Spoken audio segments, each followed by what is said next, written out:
بسم الله الرحمن الرحيم. السلام عليكم ورحمة الله وبركاته.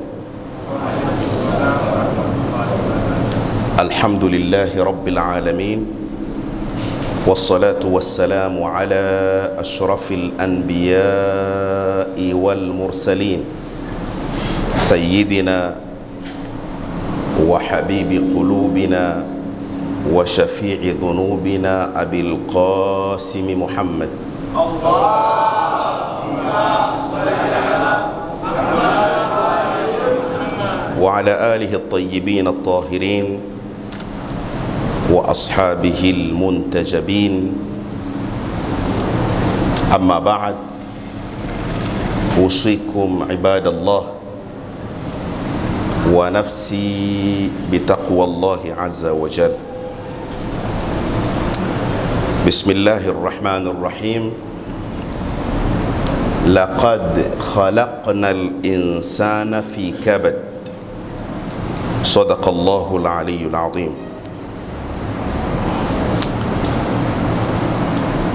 Mara nyingi maisha na hali zake ni tofauti tofauti. Mabadiliko, hali ambazo hazitulii kwa yoyote maadamu anaitwa ni mtu na ni mwanadamu. Kwa hivyo mabadiliko, kuharibikiwa, mambo mabaya, huzuni, vifo, furaha na mengineyo mengine mengi ni katika hali za kawaida, kwa sababu maisha ndivyo yalivyo. Kwa hivyo haiwezekani kwa yoyote ambaye anaitwa ni mtu au mwanadamu kuepukana na mabadiliko ya mambo na vitu katika maisha yake. Hadha haluna kabasharin. Hii ndiyo hali yetu sisi kama wanadamu. Mara kadhaa tumezungumza tukasema nature ya watu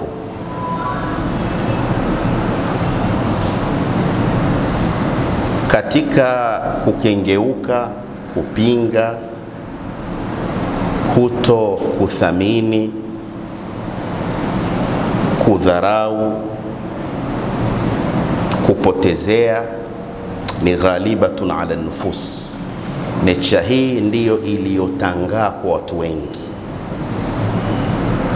Wanadamu vile walivyo ni wingi wa kupinga, ni wingi wa kukengeuka, ni wingi wa kusahau mema,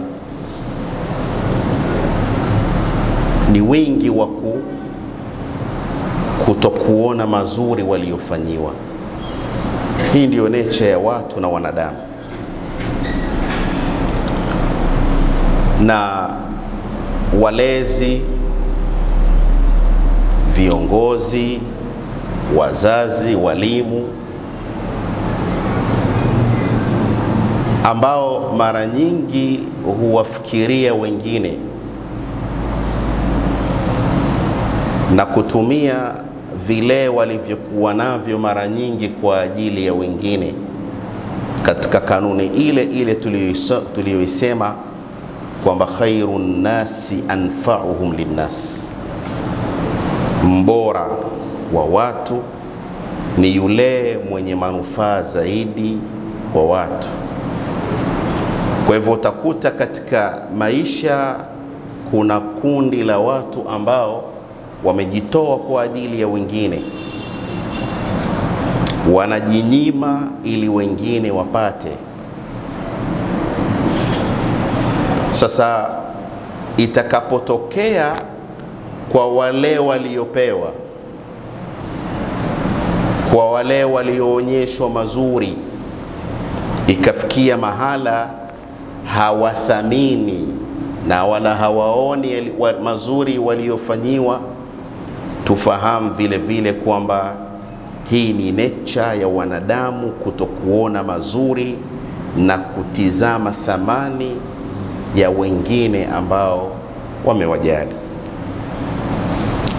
Kwa hivyo tukasema mara nyingi inaweza ikatokea siku moja watu walioishi nao vizuri, uliowalea, uliojinyima ili wao wapate, wakakufuru mazuri yako. Ikitokea hivyo, basi fahamu kuwa nature ya wanadamu ndiyo iko hivi.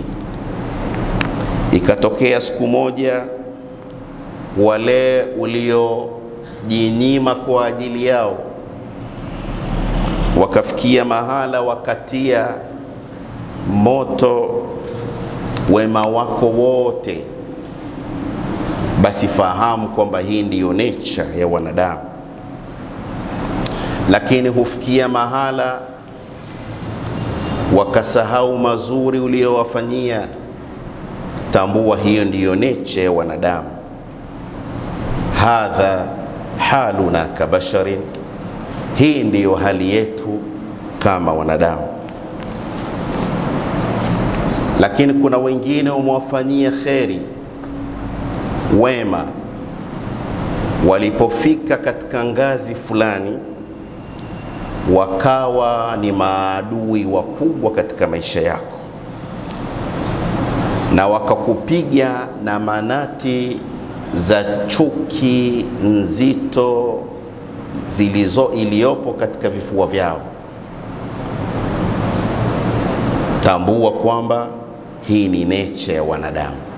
Hadha haluna kabashari, hii ndiyo hali yetu kama wanadamu. Na walezi wakatoa mfano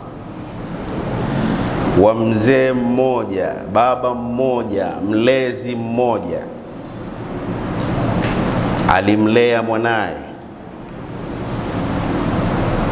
akamvisha, ataamahu, kajitahidi yale vizuri, saqahu, akajitahidi mtoto wake anywe vizuri, akamlea, adabahu, kampa malezi, allamahu, akamsomesha.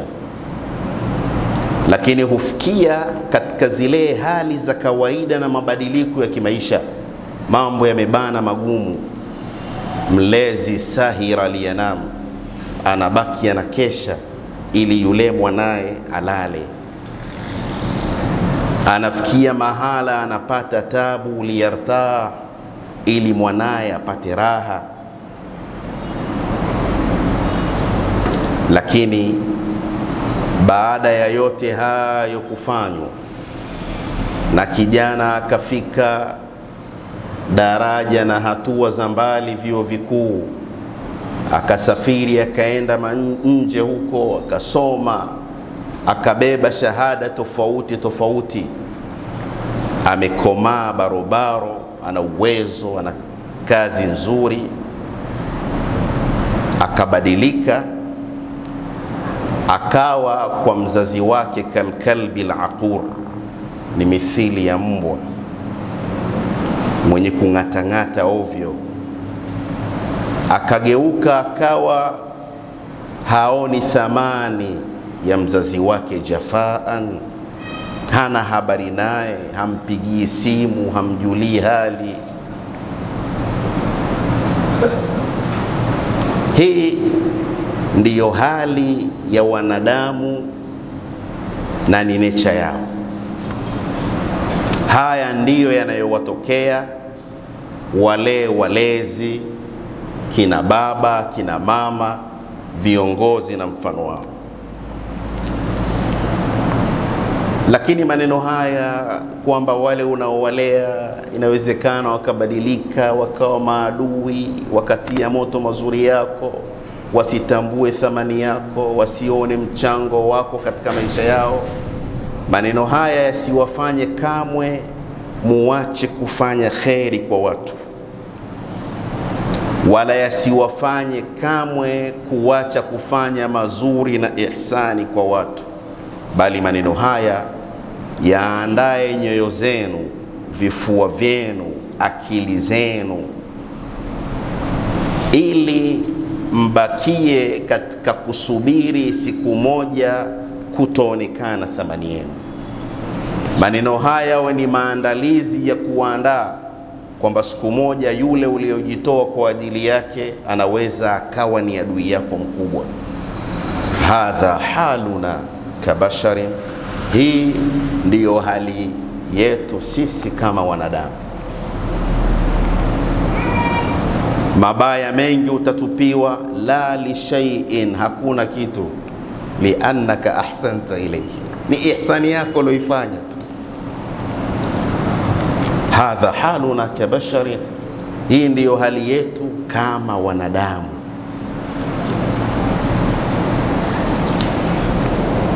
Hali yetu kama wanadamu ambayo ni nature katika maisha yetu, ndivyo tulivyo.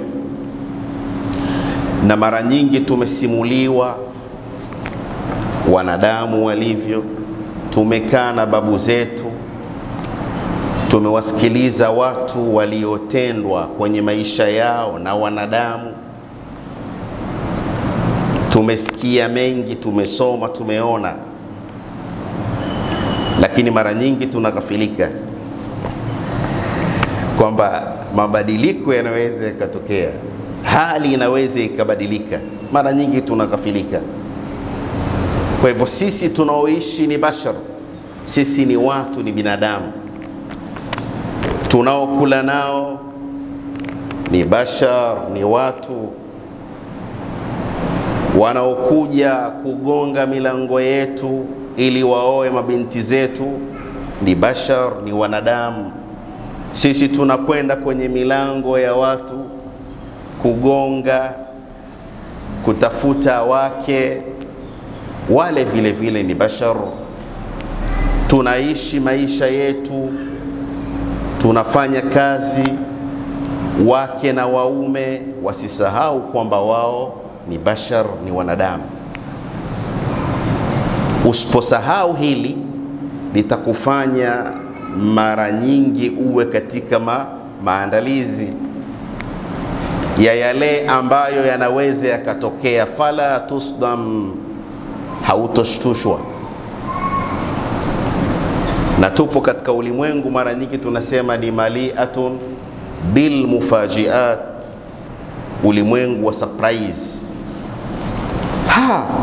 Huyu vile vile, naam, huyu vile vile. Kwa nini? Ni bashar. Hata huyu, naam, hata huyu. Kwa nini? Ni bashar, ni katika wanadamu.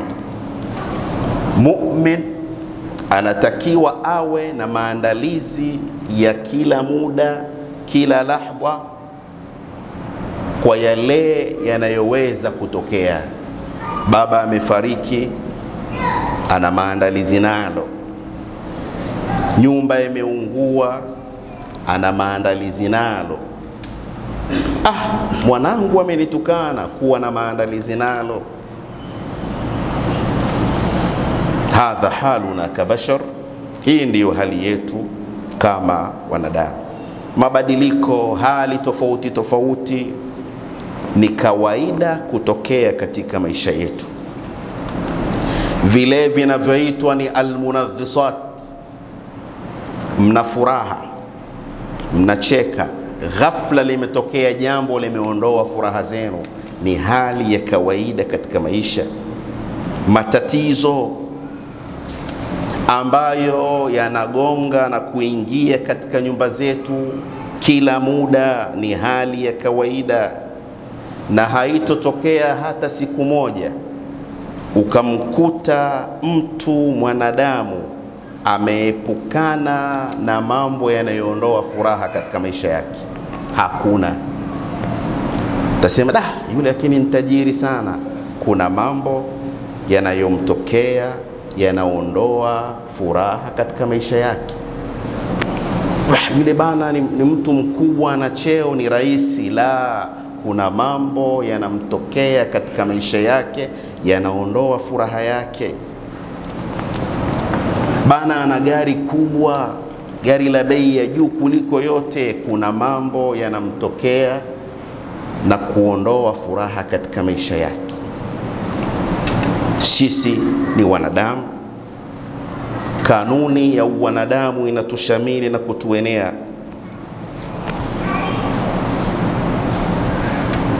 Ili uweze kupata ladha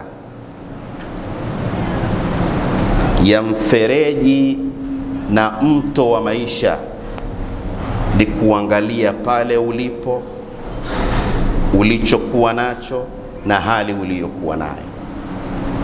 Ili uweze kupata ladha ya maisha katika mto mrefu, ni kuangalia sehemu yako unayokunywa katika mto ule, muda husika na wakati husika na hali uliyokuwa nayo.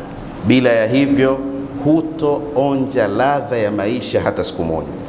Sisi ni wanadamu. Mtu mmoja aliuliza, mata yajidu al-abdu ta'ama ar-rahati, hivi mja wa Mungu ni wakati gani anaonja ladha ya maisha, anaonja ladha ya raha? Mja wa Mwenyezi Mungu wakati gani anaonja ladha ya raha? Ana 20,000 yake, anatoka anakwenda nyumbani, anakutana na mtu, salamu alaikum Sheikh, ndugu yangu bwana nimekutana na wewe, yani mtoto wangu na mke wangu nimewacha hospitali, huu mguu ulikuwa ni wa kwako, pale wanahitajia 50,000, sina hata shilingi moja mfukoni. Wewe ni mu'min na unakwenda nyumbani na ulichokuwa nacho ni kwa ajili ya tonge la siku yako na familia yako. Madha tafal? Wewe kama mu'min unafanya nini? Kama mu'min unatoa 20,000, umwambia bana, hii ndiyo niliyokuwa nayo. Na kama utafanya hali ya pili, ala kulli sifahamu, lakini tunamzungumzia al-abd, mja wa Mungu, unafanya nini? Utatoa 20,000 utampa, na utapiga simu kwa watu unaowajua, watu wa kheri, wamalizie 30,000. Lakini mtu anahitajia 50,000 kwa ajili ya kutibu familia yake, uwezi ukampa 50,000, utampa 70 ili wakitoka wakapate matunda na maji ya kunywa. Kwa hivyo utampatia ulichokuwa nacho. Mata yajidu al-abdu ta'ama ar-raha, sasa ni muda gani mja wa Mungu anapata ladha ya raha, hata kuonja ladha kidogo? Bwana yule akajibiwa akaambiwa, inda awwali qadamin fil janna, mu'min anaanza kuonja raha pale anapopiga hatua ya mwanzo kuingia peponi. Laqad khalaqna al-insana fi kabad. Maisha ni kuumia, maisha ni kujitoa kwa ajili ya wengine.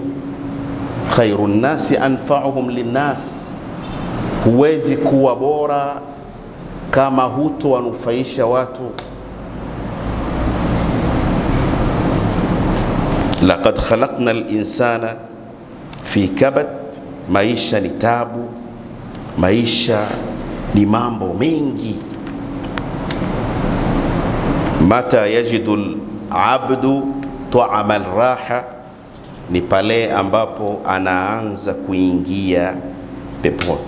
Sisi ni wanadamu na kanuni ya wanadamu inatushamili. Matatizo hayaishi, misukosuko ni sehemu ya maisha yetu. Tunafanya nini? Mara kadhaa tuna haja ya kusahau yaliyopita, Mara kadhaa kuna haja ya kumwachia Mungu mustakbali wetu, kwa sababu hofu uliyokuwa nayo kubwa kwa sababu ya kuhukumiwa kunyongwa baada ya wiki moja, kuogopa, kutetemeka, kutokuwa na raha, haizuii wewe kunyongwa. Kwa hivyo ulitakiwa katika hali ya kawaida antastamtia bil hayat, haka ka wiki chako kamoja ukaishi vizuri kwa raha, ili ile siku ya kunyongwa unyongwe. Hofu tulizokuwa nazo kuhusu mustakbali ni kubwa. Wasiwasi tuliokuwa nao kuhusu mwaka kesho ni mkubwa sana. Unadaiwa school fees, kuna mambo kadhaa wa kadhaa, una watoto watatu. Hofu, wasiwasi uliokuwa nao leo, hauwezi kulipa school fees, hivi kuwa na hofu, kuogopa, kutokuishi, wasiwasi, kununa, hausalimii watu, hivi hali hizi zitakusaidia ulipe school fees? Alkalimatu tayyibatu sadaqa. Kwa nini usiuvae uumini, ukacheka na watu, ukatabasamu, ukawasalimia? Hiyo ni sadaka. As-sadaqatu tadfa'u al-bala, kudaiwa vile vile ni balaa. Kwa hiyo unatoa sadaka ya tabasamu, unatoa sadaka ya neno zuri kwa watu, Mungu anayafungua mambo. Kanuni ya wanadamu inatuhusu. Kwa hivyo kuna haja ya kusahau yaliyopita ili uone ladha ya muda husika na ya mambo husika. Inawezekana ukafunga safari kwa ajili kidogo ya kutanafas, kupumua, lakini ukaanza kukumbuka ulioambiwa, maneno yanayosemwa juu yako. Hili lote likaondoa raha ya safari yako. Katika mambo muhimu leo, ndugu zanguni, katika mambo makubwa leo ni kuto kufananisha hali uliyokuwa nayo na hali za watu wengine. Na napenda hili kina mama walisikie vizuri. Mbona wenzetu wana flat screen nchi 60, ya kwetu ni nchi 13 tu? Mbona wenzetu wana masofa, mbona sisi hatuna? Tunakaa chini kwenye mkeka. Mbona mke wa fulani ananunuliwa sare kwenye kila sherehe na harusi, mbona mimi uninunulii? Katika mambo muhimu leo ni kuto kufananisha hali yako na hali za wengine. Na usipofananisha, utakuwa umechukua kile alichokupa Mungu, wa kunta minash shakirin, na utakuwa ni katika watu wenye kumshukuru Mwenyezi Mungu kwa kile alichokupa. Mara nyingi tumenakili hadithul qudsi inayosema, ya ibn Adam, ewe mwanadamu, lau ukiridhika kwa kile nilichokupatia, arahtu qalbaka wa badana, nitapumzisha moyo wako na vile vile nitapumzisha mwili wako. Umezunguka, umehangaika, la adri afi sahlin huwa am fi jabal am fi ardin am fi samain am fi barrin am fi baharin. Umehangaika, umesafiri, umejaliwa kadona na dagaa. Ukiridhika na dona hili, Na dagaa hili Mungu anasema arahtu qalbaka wa badanak, nitaupumzisha moyo wako, utaridhia kwa ulichokipata. Lakini vile vile hata ukienda kulala Sheikh, utalala usingizi mtamu mzuri, ambao mara kadhaa tulisema an-naumu tabi'i, mtu kuweza kulala vizuri usiku ni katika neema kubwa sana za Mwenyezi Mungu Subhanahu wa Ta'ala. Turidhike,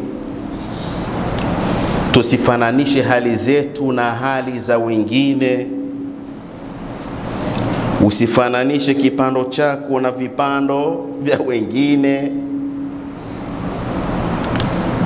Ridhika na ulichokuwa nacho. Mungu ataupumzisha moyo wako, lakini vile vile atapumzisha na mwili wako.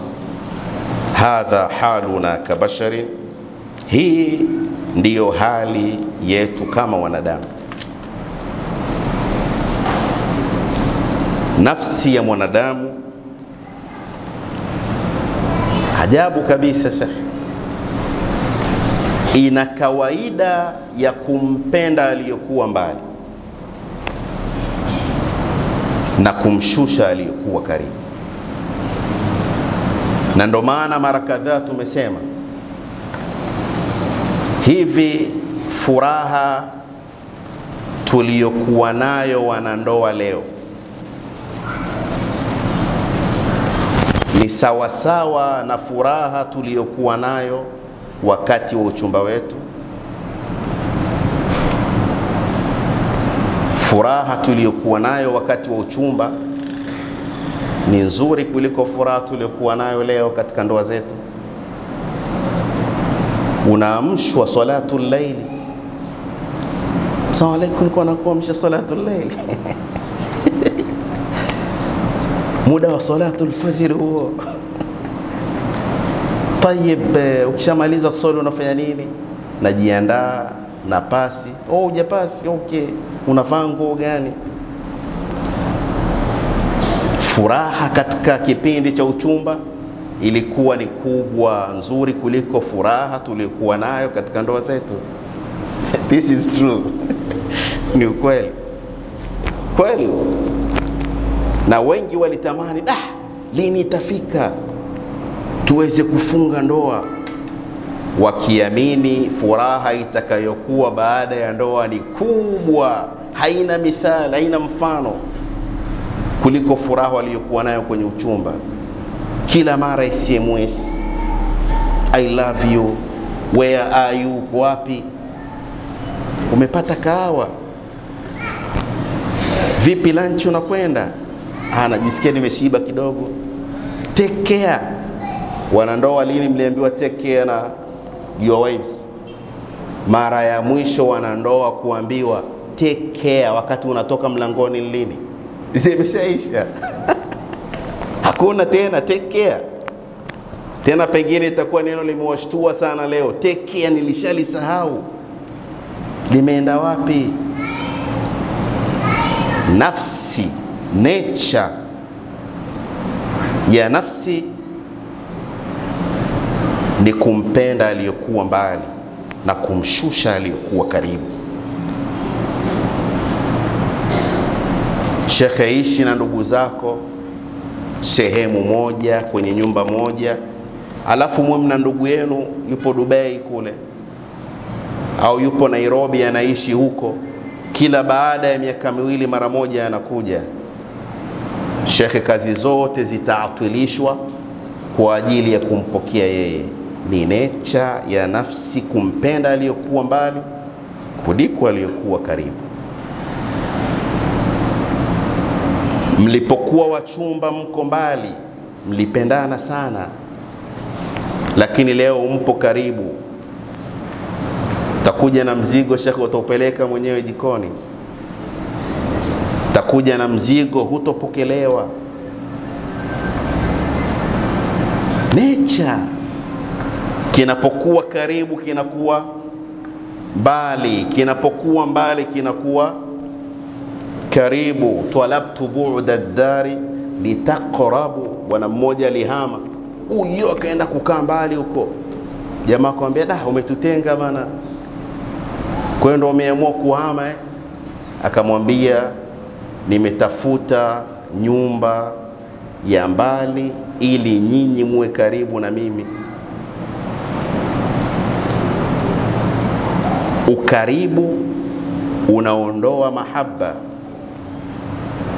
Kuwa karibu kunaondoa heshima. Kuwa karibu kunaondoa kutekea na mwingine. Kuwa karibu kunashusha thamani.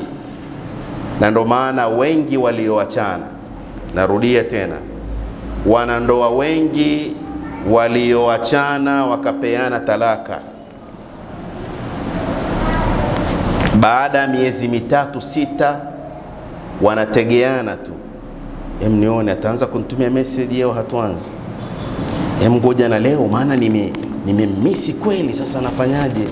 Mimi kuanza kumpigia simu udhalilifu, baadaye anakupigia simu au anakutumia SMS, I love you my husband.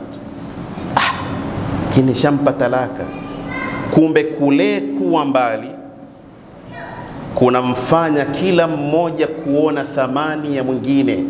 That's why, ndo sababu tutakapokufa kuna watu huwa wanalia sana, kwa sababu kule kutengana kumewaonyesha thamani za wale waliokufa. Kuna kina baba wanalia sana kwa sababu wake zao waliofariki. Huku kutokuonana kumewafanya kina baba waone thamani ya wale wake zao. Kina mama wengi wanalia na watalia sana kwa sababu ya kuwa na neema ya mume mcha Mungu, mwenye kucheka cheka, anaishi vizuri, wakaishusha thamani yao. Mume akafariki, anakumbuka, da, kumbe nilikuwa na almasi hapa nimeichezea. Kwa mara nyingine tunaona watu wanalia sana, ndo kwanza wanagundua thamani ya wapenzi wao. Ukaribu unaondoa thamani. Sisemi kwamba msiwe karibu na watu, au kanuni gani za kuwafanya mnapokuwa karibu na watu wasishushe thamani zenu. Sitaki kusema mjitenge, muende katika uzla, lakini moja ni kuvumilia. Unajua kabisa huku kuwa kwangu karibu na watu, kujishusha, kukaa nao kutanikosti, na kosti utakayoipata, thamani utakayoitoa ni wao kukudharau. Utambue hilo ndugu zanguni. Na ndo maana mara kadhaa, hebu jaribu uone rafiki yako mnapendana alafu mtembelee kila baada ya siku 2. Jaribu hili, mnapendana alafu mtembelee kila baada ya siku 2. Utakuja kukuta baada ya mwezi mmoja you are nothing. Unaenda yuko na mambo yake, hana habari na wewe. Ukaribu unaondoa thamani. Hadha haluna kabashari, hii ndiyo hali yetu kama wanadamu. Kwa hiyo utafanyaje? Ukaishi mbali na watu. Mara kadhaa tumesema mwanadamu yoyote unaishi naye ni shamba la kuchuma thawabu. Likimbie shamba hilo, huwezi ukachuma thawabu. Sheikh, kutabasamu katika uso wake unavuna thawabu. Kumpa nasaha unavuna thawabu. Kumwambia assalamu alaikum unavuna thawabu. Na mengineyo mengi. Kwa nini uwatenge? Kwa nini uyakimbie mashamba yatakayokufanya uvune thawabu? Zipo kanuni zinasomeshwa, pengine hazinasibiani sana na dini, kwa viongozi na mfano wake na mikozi, kwamba ili heshima yako ibakie kwa watu ni kujitenga nao, lakini ni kinyume na Uislamu unavyoona. Lakini tufahamu tu ya kwamba al-ilf, kuzoea neema, kuna kusahaulisha thamani yake. Jenga nyumba vyumba viwili leo, kabla ya hapo ulikuona ni kitu kikubwa, ukiingia ndani, nyumba gani hii? Jamaa mmoja alikuwa na mke wake, akaanza kumsumbua, anasema maisha gani haya? Wana nyumba yao, nyumba ina fence, ina geti, kuna miti ndani, kuna bustani, matembele nini, wanafuga kuku. Mambo gani ya maisha gani haya kila siku? Ni kuizoea neema. Kwa kipindi gani utaona thamani yake? Ngoja ikuondoke shekhi. Hadha haluna kabashar, hii ndiyo hali yetu sisi wanadamu. Kuna haja ya kuwa makini, kuna haja ya kutanua mabongo yetu. Kabir dimagha, tanua bongo lako uyaone maisha katika uhalisia wake, ili siku moja usije ukapata mfadhaiko, huyu ndio anafanya hivi. Ilikuwa utambue siku nyingi kwamba huyu upo uwezekano wa kufanya hivi. Huyu kumbe ana chati na watu nje. Ulikuwa ufahamu kwamba anaweza siku moja akachati na watu nje. Hadha haluna kabashar, hii ndiyo hali yetu kama wanadamu. Bismillahirrahmanirrahim. Wal asr innal insana lafi khusr illa alladhina amanu wa amilus salihati wa tawasaw bil haqq wa tawasaw bis sabr. قال الله العظيم في محكم كتابه بسم الله الرحمن الرحيم إن الله وملائكته يصلون على النبي يا أيها الذين آمنوا صلوا عليه وسلموا تسليما.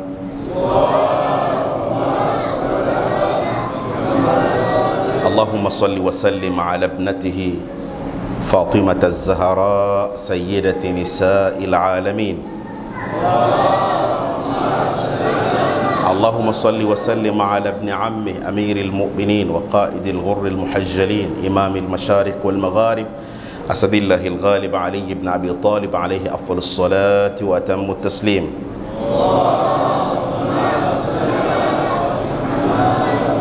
اللهم صل وسلم على سبطي الرحمة وإمامي الهدى الحسن والحسين سيدي شباب أهل الجنة أجمعين.